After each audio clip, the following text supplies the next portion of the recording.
What is going on, guys? Welcome back to another review from the CultureVerse podcast. Today we have myself, Gabe, and then Tyler, as we are the only two that watched Ironheart. So we will be reviewing that show for you guys. Obviously, spoilers ahead. It's been very hard to ignore spoilers for this show, as everybody thinks they should just be, posting it for no reason. So if Mhm. you've already been spoiled, very sorry. If you haven't, please click out of this, come back after you've seen it. It's worth it. So it's worth listening to our episode. So yeah, Always.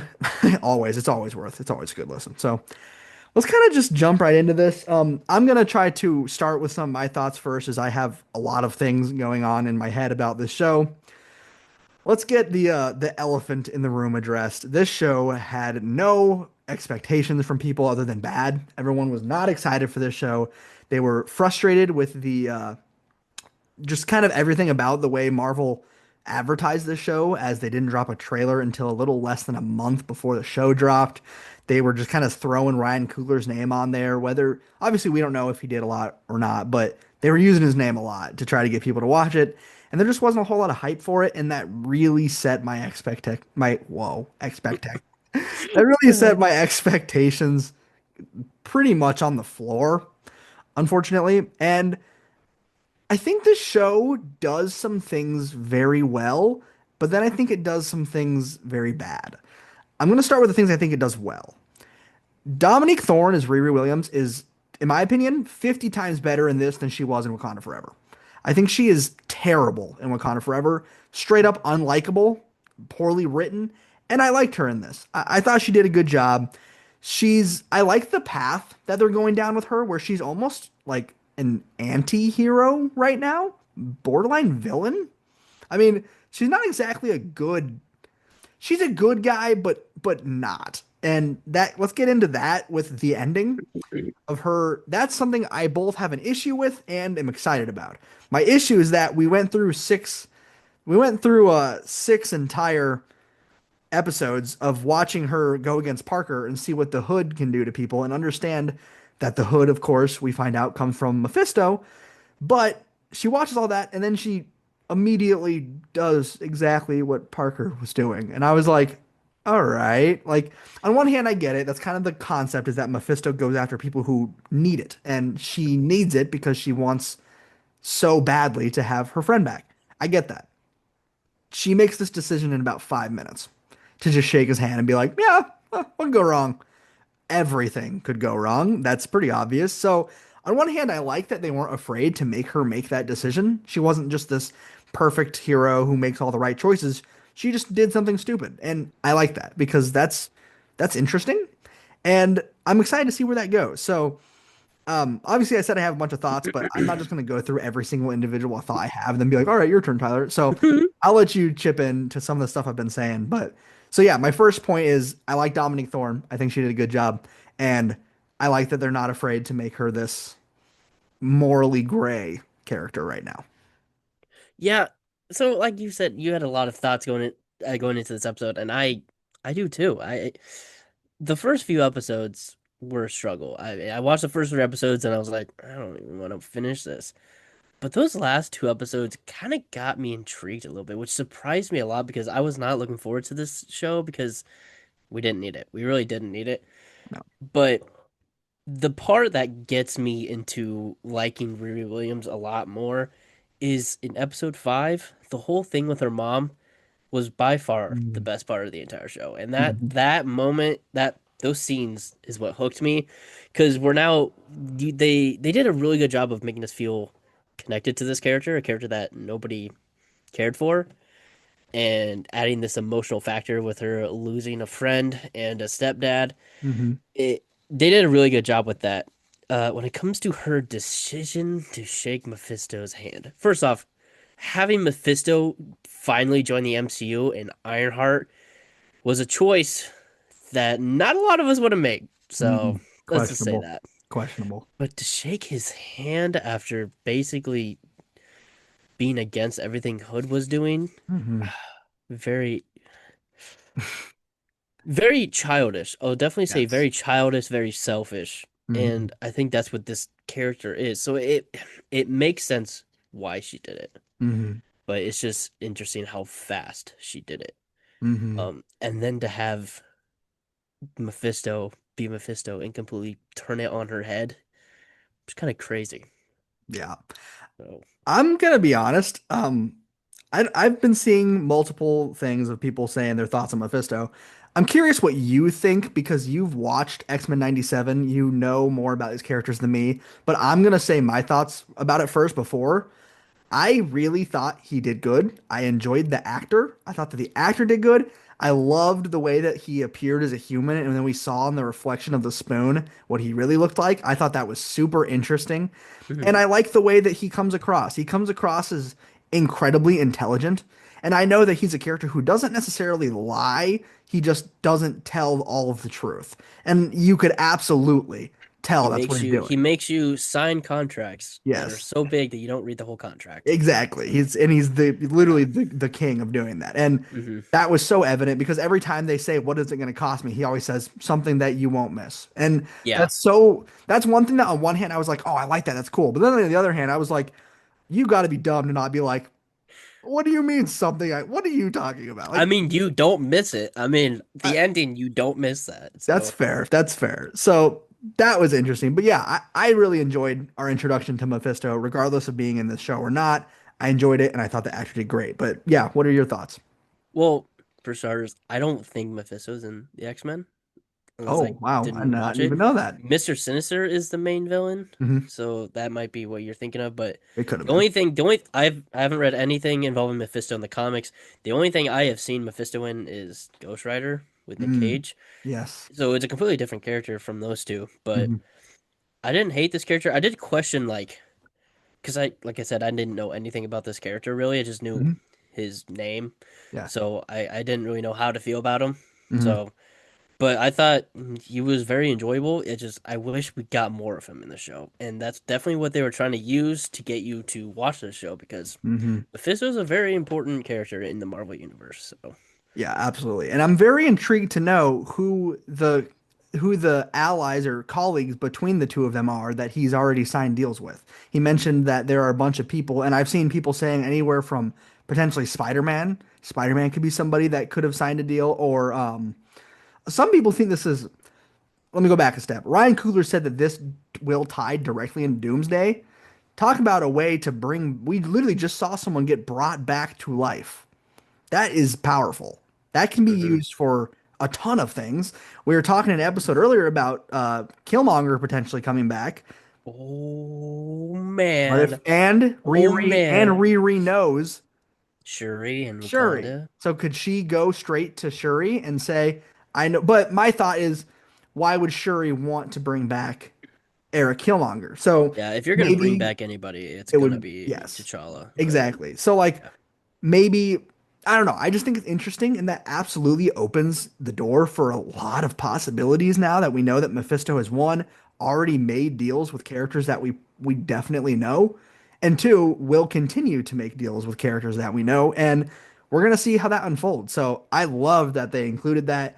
I'm really excited to see Mephisto in the future. Like Hmm. really, really excited. This guy just did a great job with it. I look forward to that absolutely, but. Um, yeah, I wanted to get to another aspect of this show that I personally enjoyed a lot, and that was Natalie. I thought the addition of Natalie was good. I liked it. I thought she was a little, sometimes she was a bit corny, and that was kind of the intention. But like, it was a nice switch from just using Friday's voice or just having some AI that just talks in your head. Like, I liked the concept of this being her friend who had its own personality, had its own, like, it made more sense when the suit was being controlled because it was a I won't say a person, but it was a entity that knew what it was doing. Unlike where in the past, maybe with like Friday or with situations like that, where like it's just a voice that's just kind of there. So I didn't like think it was like the best aspect of the show, but I was intrigued by it, and I thought that Lyric Ross did a pretty good job at being charismatic. Sorry, Nice. sorry, littler humans. Well, about that topic individually, I actually wrote down right here, and I quote, I don't know how I feel about the whole AI situation. Well, there we go. Because they now obviously MCU, completely different universe to ours, but they portray her as like a human, and they make her seem so real. And I really struggled getting behind that idea. I guess it's because in our world, it's basically unrealistic, and they don't really do a very good job of explaining how she did it outside of just She's smart. yeah. I mean, it's like, Yeah. but and then the first three episodes, I actually found her quite annoying. But the last three episodes, kind of the same thing with the mom situation. She made Riri's character very emotional, Hmm. made us connect to her more, and yeah, I enjoyed her towards the end. Me too. So I liked the bond between them, but I get what you're saying with it feeling kind of unrealistic. And I think my biggest problem with that is this happens a lot. It happens with a lot of characters in Marvel who are smart. Our reasoning is just they're very smart and we don't really see things happen. And I'm not saying like I need to see a breakdown of how to create AI, but she literally just put these things on her head and fell asleep and it just created an AI. I was like, um, that seems really powerful, like mhm. dangerously powerful. And when she talks to Joe or Ezekiel, he Yeah. basically says to her, anybody who does this, their brain would be turned to mush, And and they before don't. that, yeah, and before that says, I don't, it's not possible. So it's like, Okay, one, so it's how not did she do possible. How did it this? happen? And Yeah. two, how did she do it? She did it twice, actually. She tries it again Mhm. at the end and doesn't die. So it's like, Yeah. I get that for sure. I think that's something that needs to be explored more in the future with really smart characters. Like maybe we just do just a little scene to just explain something a bit more Like a because Jimmy Neutron scene where you enter through yeah, the yeah, ear. it just show us what's going on in his brain. But um, that's actually a great point that you bring up there, talking about Ezekiel. What a plot twist, frankly. That was awesome, I thought. I was like, wow. Like I was so locked in on this guy named Joe McGillicuddy, and I was like, well, first off, I would like to point out that I think it's hilarious. We were talking about the show before you'd watched it, and I made a joke and I said Han Solo shows up, and I was like, he does. He literally shows up. Oh my God, he does. It's I didn't. That's Oh my Alden God, Einrich. that That is. is Solo from or Han I Solo didn't. Solo I movie. didn't put 1-to-1. That's crazy. Yep, that's who he is. But yeah, I liked that plot twist, frankly. I thought it was cool. Especially since Ezekiel Sane is like a pretty well-known character in the comics that was actually supposed to be the villain of the original Avengers movie, and they scratched it for Loki, which is kind of crazy. It But worked out. it So did work out. So yeah, it definitely was a good call. But yeah. yeah, I don't know. What did you think? I thought it was kind of cool to bring that in, but Well, unfortunately, I had that spoiled. I knew that was coming. ah, So there's that. But it was still cool. And the fact that he was trying to be a complete polar opposite of his dad. mhm. And what I found very interesting is the fact that they covered up the fact that Obadiah in a was not trying to fight Tony Stark. He Yes, died in a plane crash. That was and everyone loves very him. yeah, that's crazy That is because crazy. he was walking around in an ironmonger suit and trying to beat up a dude. Yeah, you would think So someone would have been like, "Wait a minute, actually yeah, he's I saw him fighting Tony Stark." But no, yeah. I agree, and I love that he inevitably ends up becoming like his father for a little bit. I like that little villain arc that he goes on. I think it's pretty great, and honestly, I think that Alden Einrich just killed it. Like he was funny. He brought a lot of good humor, and he was. I don't know. I just thought he did good at being like this really uncomfortable, awkward guy. But then when he was bad, like he definitely felt like a different character and a lot more intense. So I just enjoyed the addition and I liked that connection. You know, it kind of ties in the whole Ironheart, Iron Man connection there too, instead of just blatantly ripping it off. You know, I mean, it's an actual connection. So I like that. Speaking of Ironheart, what are your thoughts on the title drops that they had throughout the episodes? It reminded me a lot of James Gunn's Suicide Squad. They do Yeah, that all the yeah. time, and I love I when love it. movies or shows do that. Yes, Make I their love it. environment into the titles. It's So kind of cool. creative. Awesome. Yes. And they did that. They did it in a super unique way every single time. And every time I was just like super interested to see how they did it. But there was another thing I wanted to address. What were your thoughts on the suits? Because in the first one, in Wakanda Forever, that suit is dog shit. So we have the first suit, which is the first one that she gets, which is I forget exactly what the colors are, but It's like a white, isn't it? it's It's I think white. it is like It's like it no, it's like a are you talking white about the one polka she fur. makes she So makes for the group. the one that she has in the beginning is of this show is like Oh yeah, it's like a white. it's like Yeah. got gold and white and blue kind of. I And believe then the is what it is. second one is like a very The second silver one's the beat up yes, kind of, yeah. and then her main one is at the end The is the red and black and black one. red. Yep. What were your thoughts on the suits designs and just everything about the suits? Well, from what I've seen from comic book pictures, not books, I haven't read them yet, but like Hmm. Hmm. they in the books they make her suit a lot more skin tight per se. Compact, Meanwhile, this is more closer to like what Iron Manga was. Obviously not that big, but like kind right? of more bulky. Right. But I will say the effects are pretty good. The effects were pretty good for a TV show that nobody cared for, and Yeah. they clearly didn't care for either. And what was I gonna say? The mask. We got practical masks, no nanotechnology. It was nice to have back, especially with all the Iron Man noises, Yes. the or whatever. I don't even know what, but yeah, it was nice to have that back for sure. Yeah. But but when it comes to the design, I really like the last one. The last one was kind of cool. Yeah. I was worried, like super worried, because I mean the suit that we get in Wakanda Forever is it's Terrible. bulky.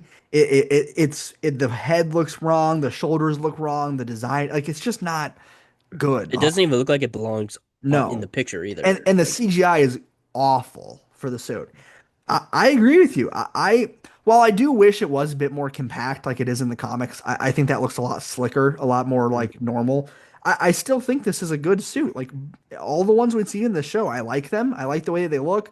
I love the no more garbage nanotech, actual real suit up scenes where she steps into the suit, like all of that. And then I agree. I love the addition of the car is what they used. The car that her and her stepdad built is what they used. I knew the mom was gonna keep that car. Yeah, no, It that was two was on the nose, two on the nose. exactly. But yeah, I was a big fan of the suits, and I was worried that I was gonna hate them, but the suits looked good. They did. Yeah. It was Um, yeah, you go. I can bring one up. Yeah. So you said Riri was your favorite character or most interesting Oh, character in I the don't know if she show? was my favorite. I just really ended up enjoying her. My Okay, favorite was pretty easily. Or I'll let you go because I think we probably have the same favorite. I wouldn't say he was my favorite, but spoiler, the Yeah. guy I found most interesting was Hood. Yep. Yep. But it Absolutely. wasn't because of Hood though. It was because it was clear that he was involved with Mephisto. Because Yeah. because that was a big selling point is Mephisto's in the show. Yep. So so I knew he was going to be involved with Mephisto. I was just waiting for when. So I was clearly more interested in him for sure. He was, yeah, probably the most interesting character. I enjoyed a lot about him. I thought that Anthony Ramos was really good. I really enjoyed his acting. He was like genuinely like pretty intimidating at times when he would talk. And I loved the final fight, seeing him go into his demon form. I thought that it was really, really interesting. And the cape itself was just cool. I liked the concept of like The Hood, the hood, yes. The hood itself was just cool. And I liked the concept of like the scarring that was coming over his face. And something else I liked, kind of off topic, but I like that they tried to act like they thought it was Dormammu. Like they tried to throw you off and be like, could be Dormammu, even though I mean, obviously we yeah, know. But it was like, that's not a bad like they tied into the hmm scars that Caecilius has on his eyes. And I yeah. was like, that's not a bad like I see why they would think that, but obviously we know. But yeah. Before watching these last three episodes, I had it spoiled of like I didn't see the entire scene, but I Yeah. saw like a picture of or a clip of Riri talking to Mephisto and Hmm. saying, "So you're the Dormammu guy or whatever." Yeah. And when I saw that clip, I thought to myself, "How in the world does she know who Dormammu is?" Yeah. But they cleared up pretty well, so I was Yep. happy about that. Yep. Zelma's a good addition to the show. She does really good at making it feel like well that's something the show does good as well as it does good at connecting the MCU. Zelma Hmm is literally has a direct tie to Doctor Strange and everything involving magic. So it's not just pulled out of our ass like, hey, she knows magic by the way. Like and then that ties in Dormammu, and then that ties in how she can add magic to the suit, and then that so like they just did a good job making it feel connected and actually like addressing things that kind of need to be addressed in terms of where we are. And they kind of mentioned that a lot. There's a lot of things that they mention about the MCU throughout it that are just kind of like dropped here and there. And I thought that was interesting. So, yeah, I liked that everything with the hood. I loved the scarring and I liked that he had I like that he had John tattoo over him to try to hide it. I thought that was really kind of unique because Mm. then it leaves this ever like this long lasting effect on him and whatnot. So I enjoyed the hood as well a lot, but there was something I wanted to bring up. It's a theory. It's not been confirmed at all, but I love this theory. People said, what if the hood somehow strikes another deal with Mephisto at some point, and cousin John is Johnny Blaze and comes back as Ghost Rider since he would fit the character. He's the right. He's Hispanic. He's kind of like this criminal. He's Man, it would be a very different version, but like I don't hate that idea. Like I think that's it it feels would be convenient. His name is John or Johnny. Like it would be cool. However, I don't think I would like the fact that he's the new Ghost it Rider. would be hard to like see Yeah. it right away for sure. It would be different, but But no, I've heard yeah. the theory, and I was like, that it makes sense, but they don't really hint at it other than his name is John and Mephisto's in it. But like, it definitely seemed interesting. I was like, I didn't I even will realize. say though, with the way the MCU works, if they're gonna bring Ghost Rider into the mix, I think it's gonna be a. Hold on. They're gonna bring Robbie. Oh yes, yeah, Yeah. I can see that. Sorry, I had to look at my Funko real quick. No, I can see that. I could definitely see that working too. And I'd almost like, in a way, prefer that to be honest. I In haven't seen it. Drives around in a car, which is a little bit cooler than a motorcycle. So, a little bit. But yeah. So that's interesting. But there is another. I already said this expression once, but there is another elephant in the room that I definitely think we should address, and that's the line of mm-hmm. Tony Stark would not be Tony Stark if he had not been a billionaire or millionaire. Um, I'm gonna give my thoughts on that first. Okay. I have two sides to it. There's one side that's the good old Marvel fan in me that's like, you shut your mouth, you sicko. Like, don't ever speak to me. But there is the other side as well that there's two things. One, she is about equal to the public in the sense that she doesn't know all the things that Tony has been through, all the things that he's done behind the scenes. So to her, I can see how it might look like he's just this rich hero who saved the day.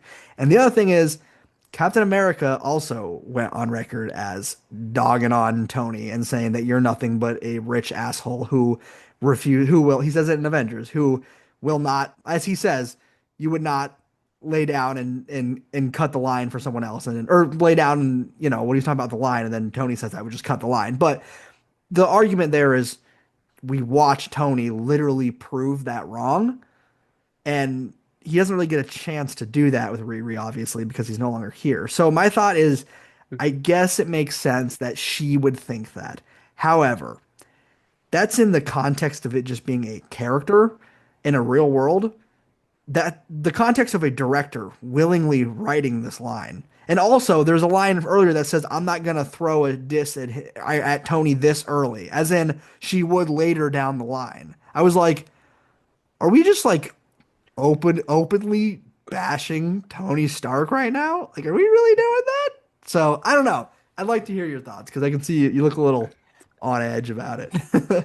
Well, I mean, I can see your point with the fact that if you're looking at it from her character perspective, she doesn't hmm know anything about Tony. hmm But like you just said, we as viewers have seen Yeah. this character be who he is. hmm And for a director or a writer to put that quote in this show, it Ah, was an awful decision. Because one, you're completely wrong.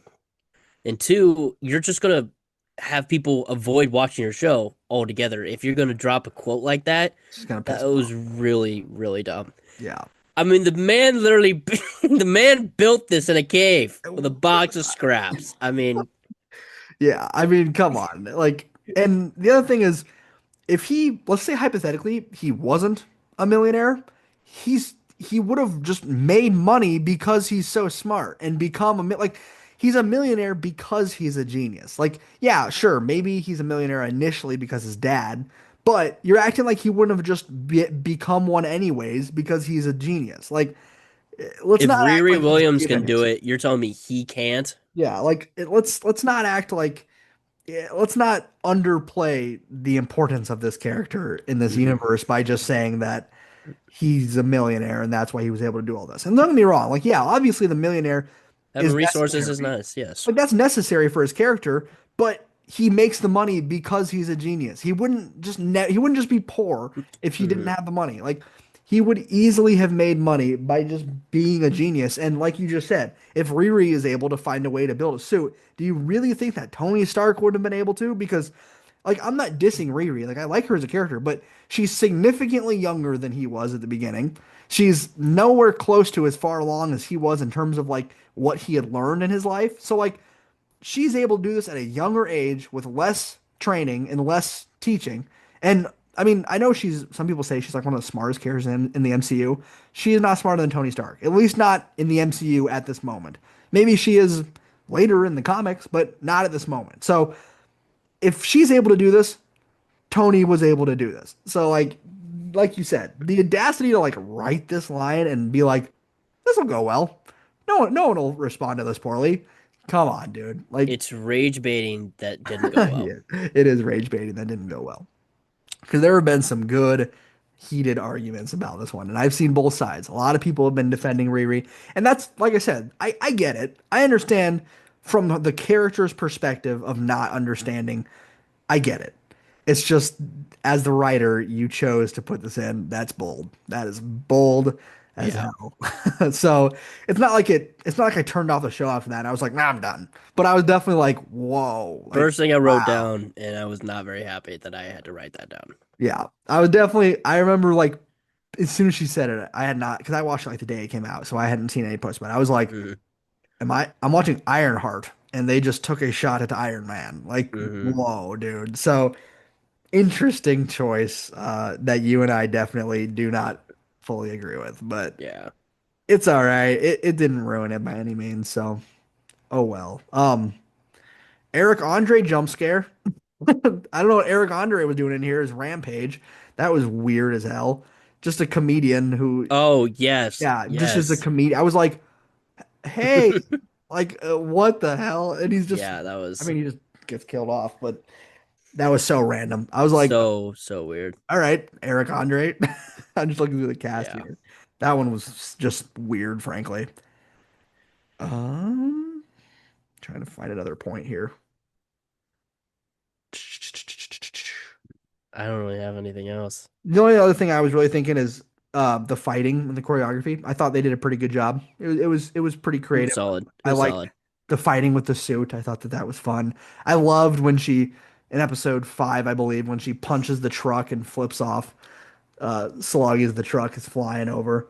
That was pretty funny. But yeah, I mean, there was overall the fighting I thought it is a job for sure. And I liked watching. I loved watching the way that the hood would move bullets and like alter bullets through as they were moving. I Yes, that thought was that was very cool. super cool. That was interesting as hell. But yeah, I mean, I think we can get into our little spoiler-free thoughts and Oh man, what do I rating say? What do I out of five. say? I can go first. I've been thinking about Okay. this for a while. So, um, Ironheart was a show that was, in a way, set up to fail pretty quickly by the audience having no interest and everybody just saying that it was just going to be bad. Marvel didn't advertise it very much, and they really just acted like they didn't expect much to come from this. And unfortunately, that set the bar low for me. But on the other side, that definitely kind of resulted in me enjoying this more than I thought I would. The fact that I expected it to be so poor made me enjoy it way more when it was actually good. I will admit it's a bit slow in the beginning, but I think it really picks up. I think that Dominique Thorne as Riri Williams is a very likable character now, and I really enjoyed her story from beginning to end. And episode 6 gives us some really fun concepts to juggle with moving on in the MCU. So, this show was not perfect. It was not like the best MCU show, but I had a really good time with this show. I'm not gonna lie. So I give this a higher rating than I thought. I give this a 3.5 out of 5. I'm pretty surprised I ended there, but I enjoyed it. Yeah, well, this for me, this was a show that I was honestly not looking forward to watching. I now I know they were review bombing it, but not very good reviews. They didn't. advertise it like at all, and they just Mhm. dropped it. And this is a character that comes from Wakanda Forever, which I very much enjoy that movie, where was one of the low points of the movie. And so the fact they gave it a TV show was very questionable. But I will say, once you get past the first three episodes, the second half is pretty interesting. And I was very surprised by that. The Mephisto was pretty good. The Hood also good. Riri Williams, they actually allowed us to connect with this character emotionally, which definitely was a step up from what we saw in Wakanda Forever. Mhm. But I'm not gonna be as high as Gabe, but I am gonna have it as a positive rating, and I have it as a 3 out of 5.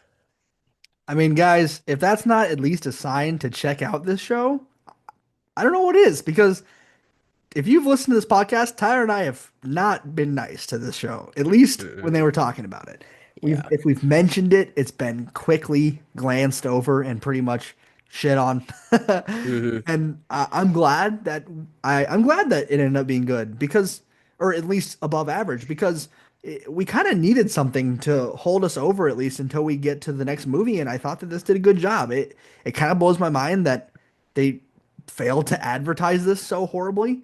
I mean, Hmm. with everything the show is about, I figured they would eat up on advertising this, and they really didn't until now. Now I see stuff everywhere about it after it's come out. But yeah, I mean, it's enjoyable. It's not just straight trash like we were afraid it was going to be. So Mm-mm. yeah, well, I mean, Tyler, if you want to add something, you can. But I mean, the only thing I would say is, oh my gosh, I can't believe I'm saying this, but like, I wish they made it like an episode or two longer, you're gonna say that. just Nope. just so we can dive more into Mephisto, because he wasn't even a big aspect of this show. I mean, from an overall standpoint, he was, but like, he's Right. only in it for like the last like he's only in the last episode, but Yeah. like, he's good. It's really good. I wish we Really would have good. gotten more from it, and Yeah. it did feel like it kind of just ended abruptly, Hmm. especially with how it ends with the whole Natalie thing. Yeah. But yeah, this is a very surprising outcome. Yeah. And I'm Absolutely. known as a hater, and I enjoyed it to an That's extent. that's saying a So, lot there for sure. But I agree. I'm glad you pointed that out. I also wish it was more episodes. But like, and it's not like you kind of mentioned the thing with Mephisto. It's not like the show was only enjoyable because Mephisto showed up. So like, it would have given don't, us more with yeah. the right tone that they had too. So Hmm. I agree. Honestly, like, I would not be mad at all if we got a season two pretty soon. Like, I'd be super interested, and I want to see where Mephisto goes. So Hmm. I'm stoked. But yeah, obviously, we really appreciate you guys listening. If you guys have anything that you really agree or really disagree with, please drop it in the comments below. We'd love to talk with you guys. But as always, thank you guys for listening. Please check out our other forms of content on Instagram, Twitter, YouTube, TikTok, and everything else. So thank you guys for listening, and we'll catch you in the next episode.